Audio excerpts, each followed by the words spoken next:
ప్రభుపేట మీ అందరికీ నేను వందనములు తెలియపరచుకుంటూ నేటి దినం ఆరాధనకు మిమ్మల్ని ప్రేమతో ఆహ్వానిస్తున్నాను. ప్రార్థన చేసుకుని ఆరంభించుకుందాం.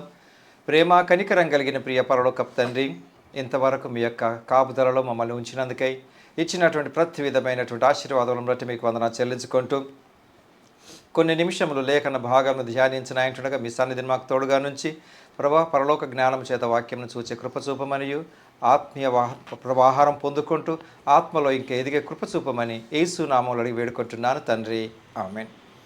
ప్రియులారా, ఒక పాట పాడి మనం ప్రభుని ఆరాధిద్దాం. హోసన్నా పాడుదామనే పాట పాడి ప్రభుని ఆరాధిద్దాం. హోసన్నా పాడుదాం యేసుదాసులరా, యేసయ్యా మెస్సయ్యాకు ఉన్నతమందు హోసన్నా. హోసన్నా పాడుదాం యేసుదాసులరా, యేసయ్యా మెస్సయ్యాకు ఉన్నతమందు హోసన్నా. చిన్న గాడిద పిల్ల నెక్కి కన్యాసుతుడు వెళ్ళినాడు. చిన్న గాడిద పిల్ల నెక్కి కన్యాసుతుడు వెళ్ళినాడు. నన్ను తనదో వశమున చేసి పన్నుగా నన్నేలును. హోసన్నా పాడుదాం యేసుదాసులరా, యేసయ్యా మెస్సయ్యాకు ఉన్నతమందు హోసన్నా. నాడు బాలురెల్లా గూడి పాడిరేసు స్వామికి. నాడు బాలురెల్లా గూడి పాడిరేసు స్వామికి. నేడు నన్ను మనము గూడిను చేయుదాం.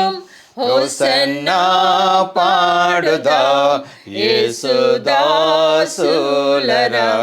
యేసయ్యా మెస్సయ్యాకు ఉన్నతమందు హోసన్నా.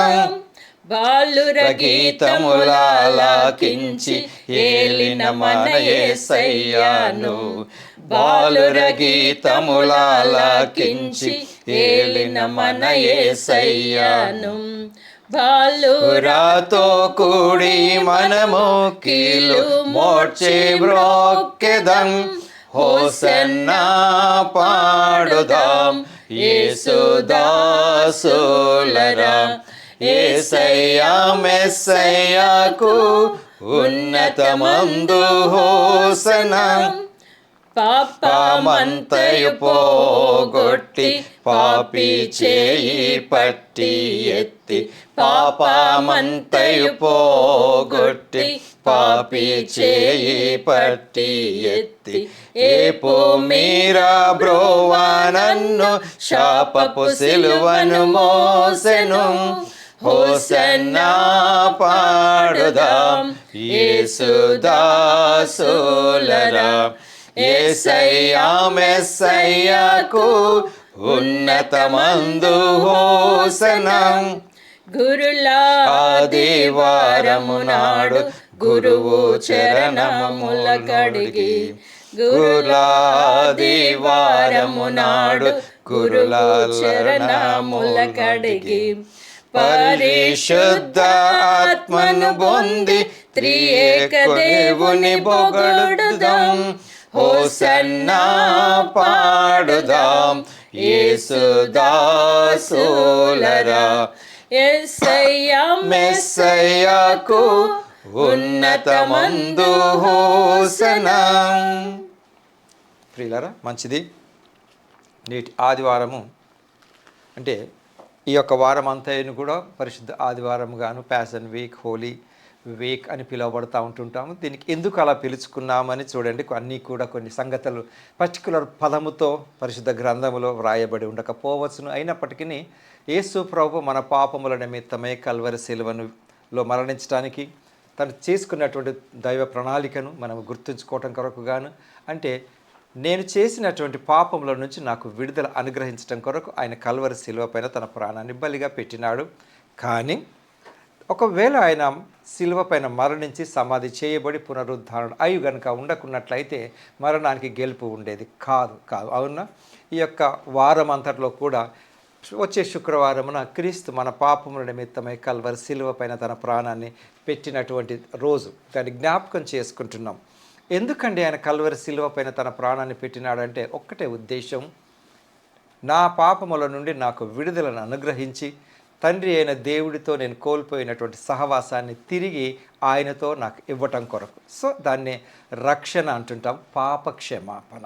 ఎందుకంటే ఒక మానవుడు చేసుకున్నటువంటి తప్పిదములను, పాపములకు ప్రాయశ్చిత్తం లేకుండా తండ్రి అయిన దేవుడితో నిత్య రాజ్యంలో ఉండలేడు. కాబట్టి ఆ నిత్య రాజ్యానికి మార్గం ఏర్పరచడం కొరకే ప్రభు అయినటువంటి యేసు క్రీస్తు నేటి దినం అంటే గుడ్ ఫ్రైడే రోజున మనకు శిలువ పైన మరణించడానికి ముందు జరిగినటువంటి, అంతకంటే ముందు జరిగినటువంటి సంఘటనలను కొన్ని జ్ఞాపకం చేసుకుంటూ నేటి దినము ఆయన యెరూషలేము దేవాలయంలో ప్రవేశిస్తూ ఉంటుంటాడు. ఆయనను అంటే ఫాలో అయినటువంటి ఆయన అనుచరులు, ఆయనను సజీవుడైనటువంటి దేవుడిగా గుర్తెరిగిన ప్రజలందరూ కూడా ఆయనకు హోసన్న పాడుతూ ఆయన యెరూషలేములోనికి తీసుకెళ్ళటం అన్నది జరుగుతూ ఉంటుంది. దాన్నే మన మార్కు సువార్త 11వ అధ్యాయంలో కనుక చూసినట్లయితే, వారు యెరూషలేమునకు సమీపించి ఒలీవల కొండ దగ్గరనున్న బేత్పగే బేతనీయ అను గ్రామమునకు వచ్చినప్పుడు ఆయన తన శిష్యులలో ఇద్దరిని చూచి, ఈయనంతా కూడా యేసు ప్రభు ఒక ప్రణాళిక చొప్పున యెరూషలేములోనికి వెళ్ళటానికి, ఎందుకంటే అప్పటికి కూడా కొద్ది మందికి ఇతనెవరు అనేటటువంటి అంటే అనుమానాలతో ఇతనెవరు, ఆ పలానా అని అనుకునేటప్పుడు ఇప్పుడు యెరూషలేములోకి ఎందుకు ప్రవేశించబోతుంటున్నాడు అంటే ఆయన సమీపం ఆసన్నమై ఉన్నది. కల్వరి శిలువ పైన తన ప్రాణాన్ని తను పెట్టబోతున్నాడు. అంటే ఎవరో బలవంతంగా తనను చంపినారు అన్నది కాదు, తెలియకుండగా కాదు, ఆయనకు తెలిసిండి కూడా అతను చేయబోతున్నటువంటి పని ఏంటంటే పాపముల నుండి తను ప్రేమించేటటువంటి తన ప్రజలను రక్షించటానికి ఆయన ప్రాణాన్ని పెట్టబోతున్నాడు. అందుకని ఈ యెరూషలేములో ఆయన ప్రవేశం అందరికీ తెలియబడటం కొరకు ఆయన ప్రవేశించటం బేత్పగే అనే బేతనీయ దగ్గరికి వచ్చినప్పుడు ఇద్దరిని పంపి ఒక మాట అంటాడు ఆయన యేసు ప్రభు గారు, మీ ఎదుటనున్న గ్రామమునకు వెళ్ళుడి, అందులో మీరు ప్రవేశింపగానే కట్టబడి ఉన్న ఒక గాడిద పిల్ల కనబడును, దాని మీద ఏ మనుష్యుడును ఎప్పుడును కూర్చుండలేదు, దానిని విప్పి తోలుకొని రండి. ఎవడైనను మీరెందుకు ఇలాగ చేయుచున్నారని మిమ్మల్ని అడిగిన ఎడల అది ప్రభువు నాకు కావలసి ఉన్నదని చెప్పుడి. తక్షణమే అతడు దానిని ఇక్కడికి తోలి పంపునని చెప్పి వారిని పంపిరి. వారు వెళ్ళగా వీధి ఇంట బయట తలవాకిట కట్టబడి ఉన్న గాడిద పిల్ల ఒకటి వారికి కనపడిను. దానిని విప్పుచుండగా అక్కడ నిలిచిన వారిలో కొందరు, మీరేమి చేయుచున్నారు, గాడిద పిల్లను ఎందుకు విప్పుచున్నారని వారిని అడిగిరి. అందుకు శిష్యులు యేసు ఆజ్ఞాపించినట్లు వారితో చెప్పగా పోనిచ్చిరి. వారు ఆ గాడిద పిల్లను యేసు వద్దకు తోలుకొని వచ్చి తమ బట్టలు విప్పి బట్టలు దానిపై వేయగా ఆయన దాని మీద కూర్చుండెను. అనేకులు తమ బట్టలను దారి పొడుగున పరిచిరి, కొందరు తమ పొలములలో నరికిన కొమ్మలను పరిచిరి. రైట్, ఇదండి యెరూషలేములో ప్రవేశిస్తూ ఉంటున్నాడు. యెరూషలేము మహాదేవాలయం ఉన్నటువంటి ఆ పట్టణంలోకి యేసు రాజుగారు ప్రవేశించవలసినటువంటిది ఏదో మరి రాజుగారి యొక్క ఆ యొక్క గౌరవ మర్యాదలతో గుర్రములు, రథములు అవన్నీ కూడా లేకుండా, ఏమి లేకుండా ఆయన దీనత్వానికి సూచనగా ఒక గాడిద పిల్ల పైన ఎక్కినాడండి. గాడిద పిల్ల పైన ఎక్కి, అంటే ఆ గాడిద పిల్లకు కూడా ఇంతకుముందు ఎవరు కూర్చుండలేదు, అంటే ఇంకను కూడా సామాన్యంగా గాడిదలు బరువు మోయటానికి లేకుంటే సరుకులను ఇటు అటు రవాణా చేయటం కొరకు వాడబడుతూ ఉంటుంది. కానీ ఇక్కడ ఆ గాడిద పిల్ల మీద కూడా ఎవరు ఎక్కలేదని చెప్పినటువంటి ప్రస్తావన యేసుప్రభు గారు పలుకుతూ, ఎందుకు తన పైన అంటే ఇంతకుముందు వేరే వాళ్ళు కూర్చున్నటువంటి గాడిద పిల్ల కూడా కాకుండా దానిపైన కూర్చొని వెళ్తూ ఉన్నాడు. ఇక్కడ యెరూషలేములో ప్రవేశించడము ఇది కూడా ఒక దీనుడిగా ప్రవేశిస్తున్నప్పటికీ యెరూషలేము దేవాలయంలో ప్రవేశించినప్పుడు అక్కడ జరిగినటువంటి ఆ కొన్ని సంఘటనలను ఆయన అధికారంతో కొట్టిపడేశాడు. ఏ రకంగానైనా ఈయన వెళ్తుంటున్నప్పుడు ఇతని శిష్యులే వారికి ఉన్నటువంటి ఆ యొక్క దాంట్లో ప్రభు పేరిట వచ్చు వాడు స్తుతింపబడును గాక, జయము జయమని కొనుక్కుంటూ కేకలు కేసుకుంటూ వెళ్తూ ఉంటున్నారు. అయితే ఆయన యెరూషలేమునకు వచ్చి దేవాలయంలో ప్రవేశించి చుట్టూ సమస్తమును చూచి సాయంకాలం అయినందున 12 మందితో కూడా బేతనీయకు వెళ్ళాను. ఓకే, ఇప్పుడు వచ్చినాడు యెరూషలేముకు వచ్చి మళ్ళీ పోయిన తర్వాత మరునాడు వారు బేతనీయ నుండి వెళ్ళుచుండగా ఆయన ఆకలి గొని, ఇదంతా కూడా యెరూషలేములో ప్రవేశిస్తుంటున్నప్పుడు జరిగినటువంటి సంఘటనలు మనం జ్ఞాపకం చేసుకుంటున్నాం.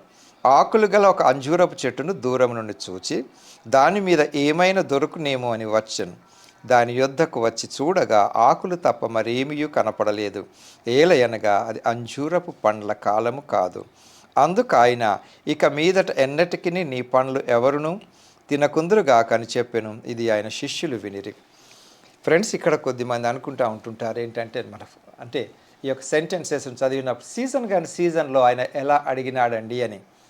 బైబిల్లో ఒకటే పదానికి ఒకటే వాక్యానికి వెంటనే అక్కడ మనకు భావము ఉండాలని అంటే వ్రాయబడాలి ఉండకుండకొచ్చు, వ్రాయబడి ఉండకపోయి ఉండొచ్చు. అయితే దీని అర్థం ఏంటిదనంటే సమయమందును అసమయమందును నీవు అనేకులకు గనుక అవకాశం ఇవ్వగలిగినటువంటి వారు, అంటే ఆశీర్వాదకరంగా కనుక ఉండగలిగితే అది అన్నాడు.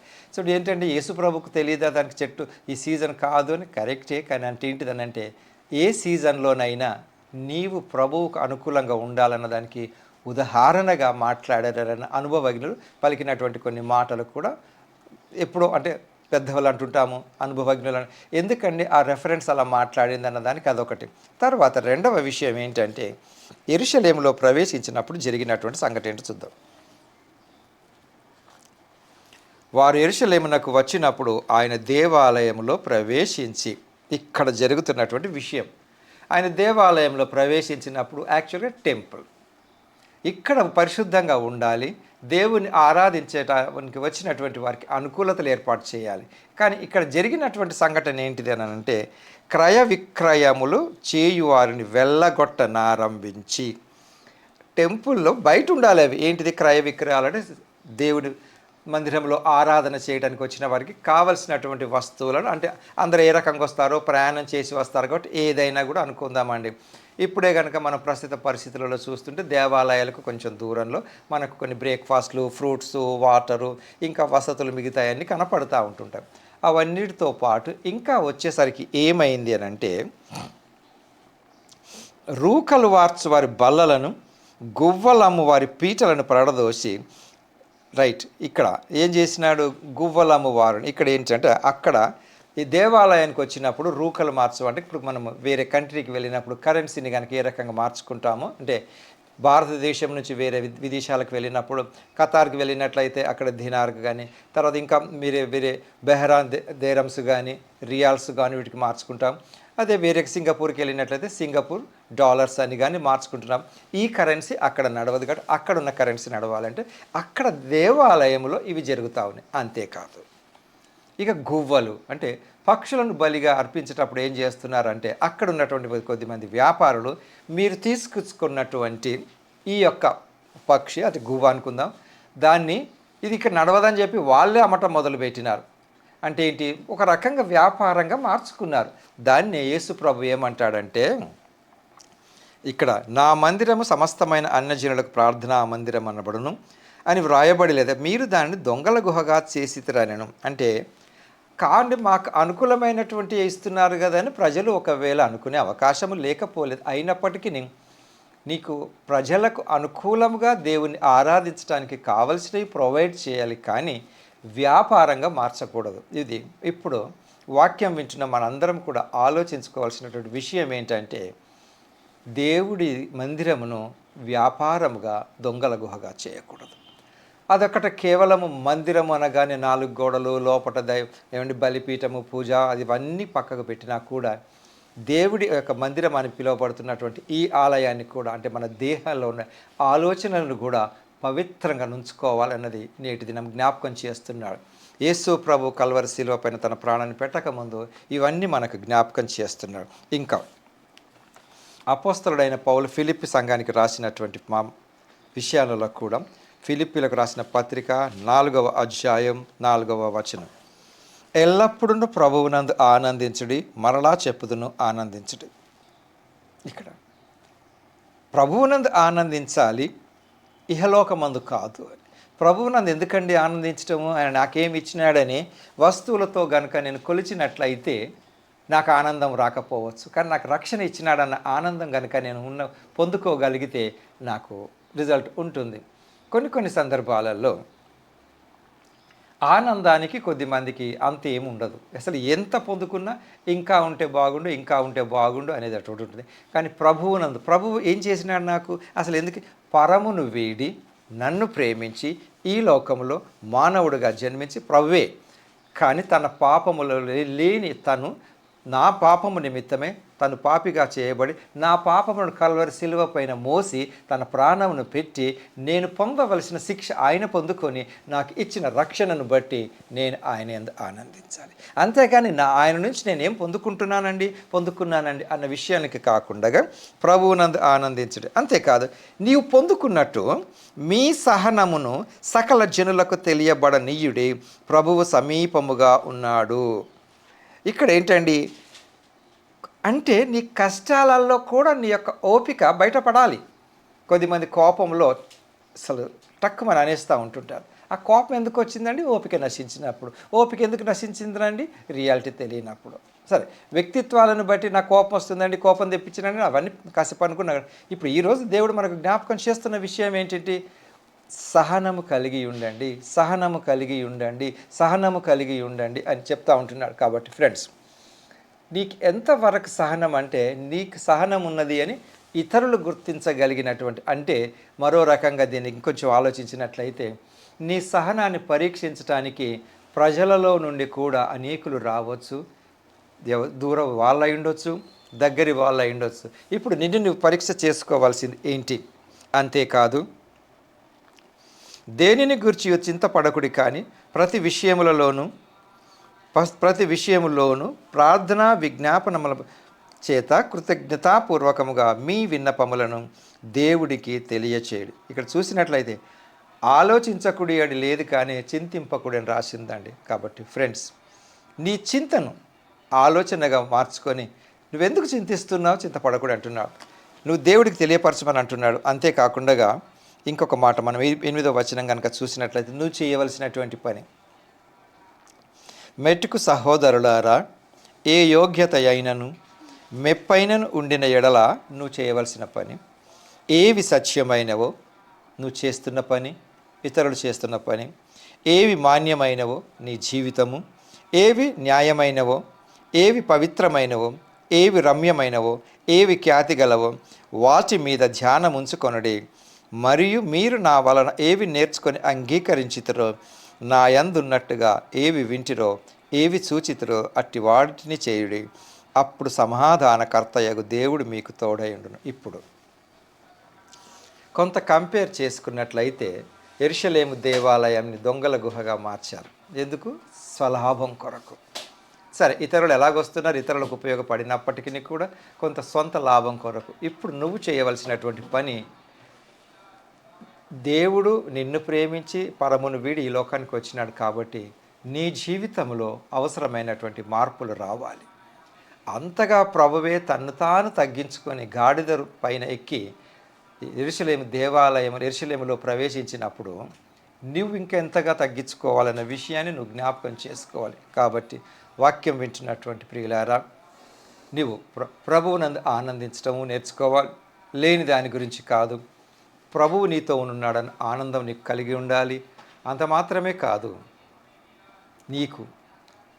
నీ జీవితంలో కావలసినటువంటి మార్పులు తెచ్చుకోవాలి. ఏవి మాన్యమైనవి, ఏవి న్యాయమైనవో, ఏవి ఖ్యాతి గలవో, ఏవి రమ్యమైనవో వాటి యందు మనం మనస్సుంచి ముందుకు వెళ్ళాలని మనం ప్రార్థన చేసుకుందాం. అంతేకాదండి, మరొకసారి ప్రభువు నీ జీవితంలో, నా జీవితంలో, లోకమంతయు కూడా నశింపకుండా ఉండు నిమిత్తమై పాపను రక్షించడానికి ఆయన ఈ లోకానికి కల్వరి శిలువ పైన ప్రాణం పెట్టడానికి వచ్చినాడు. కావున ఆ యొక్క త్యాగాన్ని జ్ఞాపకం చేసుకుంటూ, నీకు నాకు ఇచ్చిన రక్షణను జ్ఞాపకం చేసుకుంటూ కృతజ్ఞత కలిగి ఆయన ఆనందించే కృప ప్రభు మనకు దయచేయను గాక. ప్రార్థించుకుందాం. కృపా కనికరం కలిగిన ప్రియ పరలోకపు తండ్రి, ఇంతవరకు మీరు మమ్మల్ని కాచి కాపాడిన విధానం కొరకు మీకు వందనాలు చెల్లిస్తూ, ప్రభువా, మీరు చేసిన గొప్ప త్యాగానికి మీకు స్తుతులు సమర్పిస్తుంటున్నాం. ఎవరి కొరకు చేయలేని పని మీరు మా పాపముల నిమిత్తమై కల్వరి శిలువ ప్రాణం పెట్టినారు. దాన్ని తిరిగి జ్ఞాపకం చేసుకోవడానికి కూడా మీరు మాకు సమయం ఇచ్చినారు. అందుని బట్టి మీకు వందనాలు చెల్లించుకుంటూ, వాక్యం విన్న ప్రతి ఒక్కరు కూడా ప్రభువా మీ యొక్క నామాన్ని ఘనపరిచే విధంగా మాలో కావలసినటువంటి మార్పులు చేసుకుంటూ మంచి సమాధానం కలిగిన జీవితం పొందే కృప చూపమని యేసునామములో వేడుకుంటున్నాను తండ్రి. ఆమెన్. మంచిదండి. తిరిగి కలుసుకొని పర్యంతం ప్రభు కృప తోడైండును గాక. ఆమెన్.